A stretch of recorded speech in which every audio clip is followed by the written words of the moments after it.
నమస్తే, welcome to our channel. నేను సిరి. YS Sharmila గారు విజయమ్మకి ఫోన్ చేసి కన్నింటి పర్యంతం అయ్యారంట.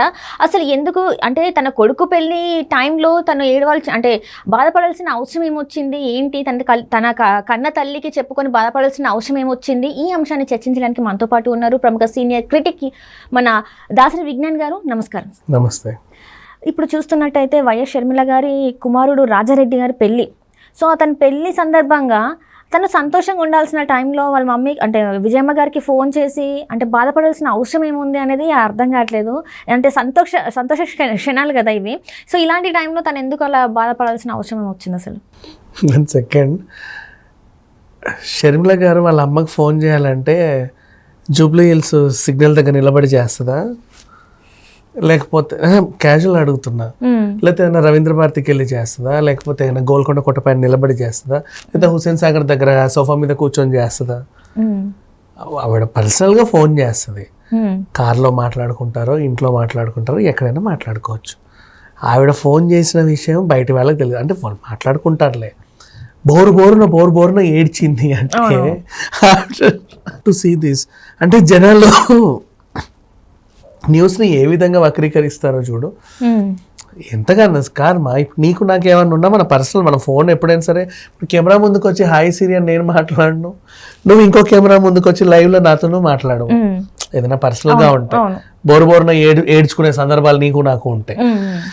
అలాంటిది వీళ్ళిద్దరు ఫోన్లు మాట్లాడుకొని బాగా ఏడ్చేశారు. ఒకరొకరు నెత్తినోరు బాదుకున్నారు, రోడ్ల మీదకి వచ్చి గుండెలు బాదుకొని ఏడ్చేశారు, జుట్టు బీక్కున్నారు, బట్టలు చింపేసుకున్నారు. ఇట్లాంటివన్నీ పిచ్చి వార్తలు.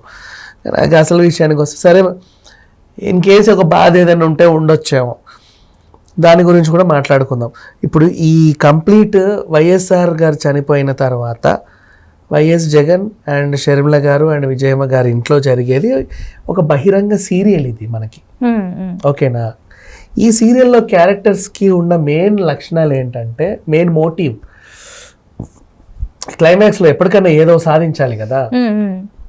ఈయన సీఎం అవ్వాలి, ఒకవేళ లేదా ఈమె సీఎం అవ్వాలి. ఓకేనా? మన ఇద్దరు సీఎం అవ్వాలంటే ఒక రాష్ట్రం లేదు మనకి. మన నాన్నగారు ఉన్నప్పుడు 2 తెలుగు రాష్ట్రాలు ఇంత ఉండేవి, ఇప్పుడు 2 అయ్యాయి. కానీ నాన్నగారి అభిమానులు ఇక్కడ ఉన్నారు, అక్కడ ఉన్నారు. ఇక్కడున్న అభిమానులు నేను ఉద్ధరిస్తాను, అక్కడున్న అభిమానులు నువ్వు ఉద్ధరించు, పంచుకున్నారు. ఇప్పుడు నేను అక్కడికి వెళ్ళి ఆ అభిమానులు నువ్వు ఉద్ధరించు అని నేను నిన్ను పంపాను అనుకో, నువ్వు వైఎస్ఆర్సీపీ నుంచి అక్కడికి వెళ్ళావనుకో, ఏమనుకుంటారు అవతల పార్టీ వాళ్ళు? ఎంతో కష్టపడి 2 రాష్ట్రాలని మనం వేరు చేసుకొని ప్రత్యేక తెలంగాణ తెచ్చుకుంటే ఈ అన్నా చెల్లెలు ఇద్దరు వచ్చి మళ్ళీ కలిపేస్తారు, వీళ్ళని గెలిపించకండి అంటారుగా. అట్లనే ఇంతకుముందు నన్ను తెలంగాణలో గెలిపించాల, నేను ఇక్కడ కూడా పోటీ చేస్తున్నా కాబట్టి. అట్లనే చంద్రబాబు నాయుడు గారిని గెలిపించాల, ఆయన ఇక్కడ అక్కడ పోటీ చేస్తున్నాడు కాబట్టి. నువ్వు ఇక్కడికి వెళ్ళాలంటే పార్టీ మార్చాలి. నువ్వు కొత్త పార్టీ పెట్టాలంటే మన ఇద్దరు గొడవ అవ్వాలి. నువ్వు నేను మాట్లాడుకోకూడదు.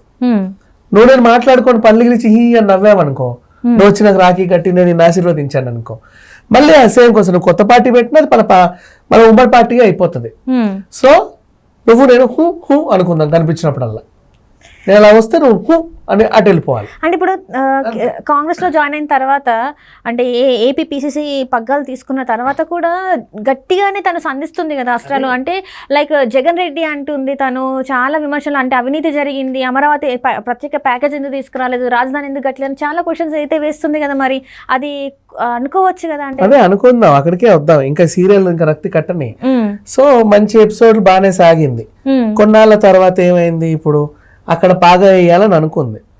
కరెక్ట్ ఆమె ఇదిగో నేను పాగా వేయబోతున్నాను అనే టైంలోనే ఎలక్షన్ వచ్చేసింది. అది ఇంకా కోర్ నుంచి బిల్డ్ చేసుకోవాలా పాపం. అప్పటి వరకు ఉన్న వైఎస్ఆర్సీపీలో ఇంతకుముందు ఉన్న నాయకుల్ని వాళ్ళని కొంతమందిని ఏదో చేసుకుంది, కానీ బలమైన నాయకులు ఎవరు లేరు చెప్పుకోదగ్గ వాళ్ళు. వాళ్ళందరూ కాంగ్రెస్కి వెళ్ళిపోయారు. కాంగ్రెస్ బలంగా ఎదుగుతుంది. కాంగ్రెస్ బలంగా ఎదిగినప్పుడు డికే శివకుమార్ గారు ఫోన్ చేసి పిలిచారు. పిలిచి ఏమన్నారు, అమ్మ తల్లి కాంగ్రెస్ బలంగా ఎదుగుతుంది, మీకు ఎంత కాదనుకున్నా మీకు సొంత పార్టీలు ఉన్నప్పటికీ కూడా కాంగ్రెస్ కి సంబంధించి కూడా మీలో కొంతమంది ఫ్రెండ్లీ వాళ్ళు ఉన్నారు మనకి. ఓకేనా? నువ్వు అది కాంగ్రెస్ లోనే చేరావనుకో, అందరు నీ దగ్గర కూడా వచ్చే అవకాశం ఉంటుంది. రైట్. మరి ఆల్రెడీ రేవంత్ రెడ్డి పాపం వచ్చి చాలా కష్టపడుతున్నాడు కదా, ఇది ఆయనకి ఇచ్చేద్దాం. నువ్వు నా మాట విను, నువ్వు తొందరపడి అనవసరంగా ఇక్కడికి వచ్చావు, కానీ ఇక్కడ ఏం లేదు చేయాల్సినంత. ఆల్రెడీ రేవంత్ వర్సెస్ కేసీఆర్ నడుస్తుంది, బాగా రక్తి కట్టింది. రేవంత్ గెలవబోతున్నాడు. నువ్వు ఏపీకి వెళ్ళు, ఏపీ కాంగ్రెస్ చూసుకో, నీకు కొంచెం సెంట్రల్ నుంచి కూడా మీ ఫ్యామిలీకి అండదండలు బాగుంటాయి. అవును కరెక్ట్. ఎట్లా వెళ్ళాలి? ఏదో పురంధరేశ్వరి వేరే పార్టీలో చేరి సెంట్రల్ లో మినిస్టర్ అవ్వాలా? అవునా? ఇక్కడ ఎంతగానో వాళ్ళ కుటుంబం ఒకటే కదా. అట్లా నువ్వు ఏదో ఒకటి చెయ్యి. నేను మరి ఇప్పటికిప్పుడు పార్టీ పెట్టి 4 రోజులు అయింది, మళ్ళీ దీన్ని తీస్తే ఎట్లుంటది? ఈ సీరియల్లో భాగం అంతే, నువ్వు ఎన్ని మలుపులన్నా తిప్పొచ్చు, రక్తి కట్టుద్ది. అక్కడ పార్టీ తీసేసి ఇక్కడ జాయిన్ అయ్యింది, నెక్స్ట్ ఇక్కడికి వచ్చింది.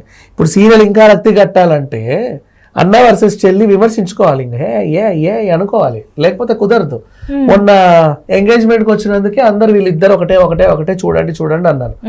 సో ఈ ఎంగేజ్మెంట్కి ఆయన రావద్దు, ఆయన తరఫున వాళ్ళ ఆవిడ కానీ ఎవరైనా రావద్దు. ఆయన రాకపోతేనే రక్తి కట్టుద్ది ఎపిసోడ్. సో ఆయన అలాగే ఉండాలి, నువ్వు ఇలాగే ఉండాలి. నువ్వు బడ్జెట్లోకి వెళ్ళి జగన్ రెడ్డి నిన్ను నరికేస్తా, తాట తీస్తా అనాలి. జగన్ రెడ్డి కూడా చాలా మంది వస్తారు, వచ్చే పో అమ్మా అని చెప్పి అనాలి. నీ పెళ్ళికి రావద్దు. ఈ ఎపిసోడ్ ఇలాగుంటేనే రక్తి కట్టుద్ది, మనం అనుకున్నది నెరవేరుతాము. అయితే నేనన్నా సీఎం అవ్వాలి జగన్, లేదా నా చెల్లెన్న అవ్వాలి. సీఎం పదే మన ఇంట్లోంచి బయటికి వెళ్ళకూడదు. అది ఒక పార్టీలో ఉంటే సాధ్యమయ్యే పని కాదు.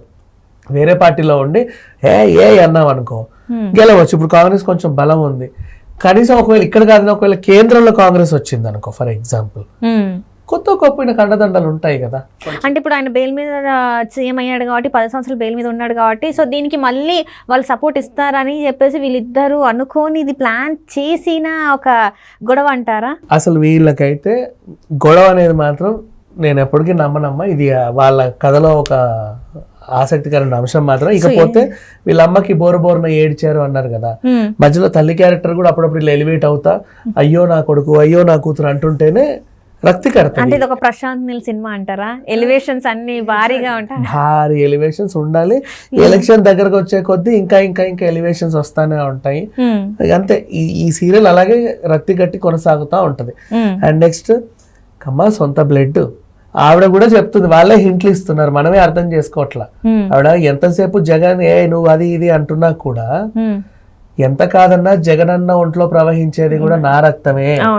నేను జగన్ అన్నకి వ్యతిరేకం కాదు, ఆయన సిద్ధాంతాలకు మాత్రమే నేను వ్యతిరేకము. ఓకేనా? రేపటి రోజు ఈవిడకు ఒక 20 మంది ఎమ్మెల్యేలు వస్తారు for example, TDP versus Jagan ఉంది, 20 మంది సర్లే అన్నయ్య ఏం చేస్తాం, ఎంత కాదన్నా మనం ఒకటే రక్తం అని చెప్పి రాఖీ కట్టేసి 20 ఎమ్మెల్యేలు ఇచ్చేస్తుంది. ఏం చేస్తాం?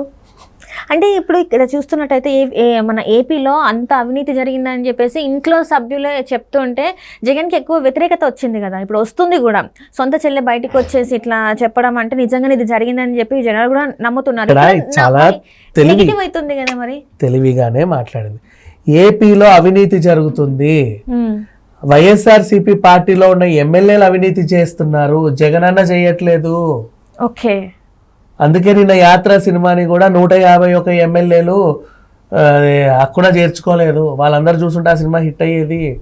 మా జగన్ అన్న మంచోడు, ఆయన చుట్టూన్న ఎదవాళ్ళందరూ అవినీతి పరులు అని చెబుతుంది ఆవిడ. చాలా క్లారిటీగా ఉంది, మనమే అర్థం చేసుకో. జగన్ అన్నట్లా ఏమి అనట్లా ఆవిడ. ఎక్కడ కూడా జగన్ అయితే తప్పు లేదు, కానీ తన చుట్టుపక్కల ఉన్న ఎమ్మెల్యేలు ఎంపీలు ఎవరైతే ఉన్నారో వాళ్ళు అంటే నాకు ఇష్టమైన సిద్ధాంతాలు తప్పు, ఆయన చుట్టూన్న మనుషులు తప్పు, ఆయన వెనకాల తిరుగుతున్న వీళ్ళందరూ తప్పు. రైట్, ఆ రోజా తప్పు, ఆయన తప్పు, అంబటి తప్పు, మా అన్న నిప్పు. Right. Thank you so much అండి విజ్ఞాన్ గారు. Thank you so much.